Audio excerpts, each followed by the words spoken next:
नमस्कार प्रिय दोस्तों, आज के खबरों में आपका स्वागत है। आज हम आपको देश दुनिया की तमाम बड़ी खबरों को सिर्फ 5 मिनट के अंदर बताने जा रहे हैं। वीडियो को लाइक करें, चैनल को सब्सक्राइब कर दे। तो चलिए शुरू करते हैं।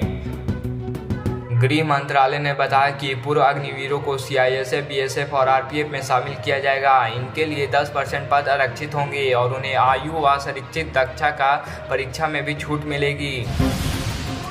यूपी के रेलवे स्टेशन पर पान गुटखा थूकने वालों से अब जुर्माना वसूला जा रहा है। प्रयागराज मंडल में 23 जुलाई को ही गुटखा पान थूककर गंदगी फैलाने वाले 110 लोगों को पकड़ा गया।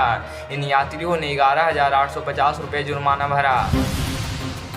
25 साल बाद सुप्रीम कोर्ट ने लिया फैसला, खनिजों पर रॉयल्टी टैक्स को हटाया। खनिजों पर वसूली जाने वाली रॉयल्टी खान एवं खनिज अधिनियम 1957 के टैक्स टेस्ट को हटा दिया गया है।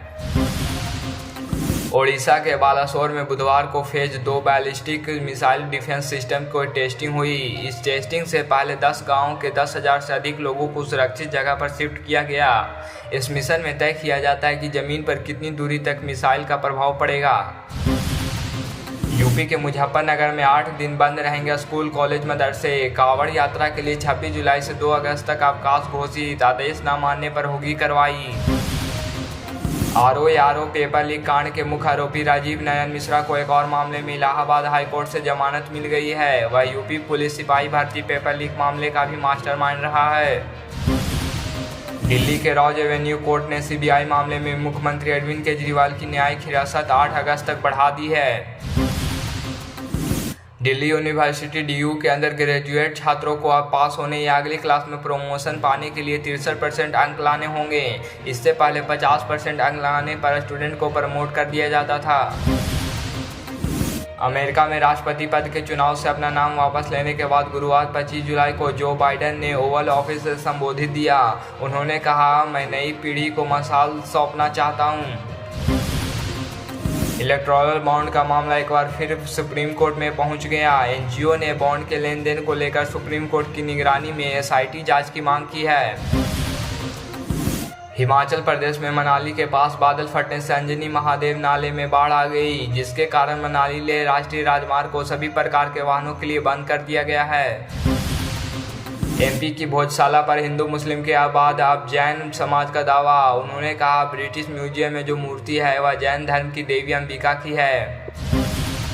प्रयागराज में महाकुंभ की तैयारियां चल रही है और बजट आवंटन भी शुरू हो गया है। बुधवार को लखनऊ में एपेक्स कमेटी की बैठक होगी, जिसमें 30 परियोजनाओं के लिए 115 करोड़ रुपए का आवंटन होने की संभावना है। बिहार के गया में 70 वर्षीय शख्स ने 25 वर्षीय युवती से निकाह किया और दोनों की शादी की तस्वीरें ऑनलाइन वायरल हो गई। शादी के बाद शख्स ने कहा कि घर में कोई काम करने वाला नहीं था। राजस्थान में भारत पाकिस्तान बॉर्डर पर लगातार ड्रग्स मिल रही है। बीएसएफ ने श्रीनगर और बीकानेर के बॉर्डर में से पिछले 24 घंटे में 40 करोड़ की हेरोइन बरामद की है। इससे पहले 15 जून को श्रीनगर में से 60 करोड़ की ड्रग्स जब्त की गई थी। कांवड़ रोड पर मीट शॉप बंद कराने के फैसले को चुनौती, इलाहाबाद हाईकोर्ट में रिट दाखिल। कहा, यह व्यवसाय करने की स्वतंत्रता का उल्लंघन है। यूपीएससी में नियुक्ति को लेकर विवादों में घिरी ट्रेनी आईएएस ऑफिसर पूजा खेड़कर के विकलांगता सर्टिफिकेट के बारे में जानकारी सामने आई। जांच में पाया गया कि सर्टिफिकेट जारी करने में कोई गड़बड़ी नहीं हुई थी। बीएसपी प्रमुख मायावती ने नीट पेपर लीक के मुद्दे पर केंद्रीय मेडिकल परीक्षा की प्रक्रिया को खत्म कर पुरानी व्यवस्था बहाल करने की मांग की। उन्होंने कहा कि एनटीए पर सवाल उठने से लाखों परीक्षार्थी मानसिक पीड़ा झेल रहे हैं। संसद में मानसून सत्र के तीसरे दिन विपक्ष के सांसदों ने केंद्र सरकार के बजट के विरोध में संसद के बाहर प्रदर्शन किया। विपक्षी नेताओं का कहना है कि यह बजट देश के 90% हिस्सों को अनदेखा कर रहा है और केवल बिहार और आंध्र प्रदेश को खुश करने के लिए बनाया गया है। उनका आरोप है कि यह बजट मोदी सरकार को बचाने के लिए बनाया गया है। गुजरात में 3 से 4 दिन से तेज बारिश का दौर चल रहा है। इससे वडोदरा, सूरत, भरूच और आनंद समेत कई जिलों में बाढ़ जैसे हालात हैं। यहाँ बारिश से संबंधित घटनाओं में 8 लोग नहीं रहे। हरियाणा और पंजाब के बीच अंबाला के पास स्थित शंभू बॉर्डर अब नहीं खुलेगा। सुप्रीम कोर्ट ने यह स्थिति बनाए रखने का आदेश दिया है और मामले को सुलझाने के लिए कमेटी बनाने का प्रस्ताव भी दिया है। किरोड़ी ने कहा कि पिछली सरकार के 6 नेता पेपर लीक में शामिल थे। उन्होंने चेतावनी दी कि अगर एसओजी ने कार्रवाई नहीं की तो वे सत्याग्रह करेंगे। आरपीएससी चेयरमैन ने भी इस मामले में गड़बड़ी की बात बोली।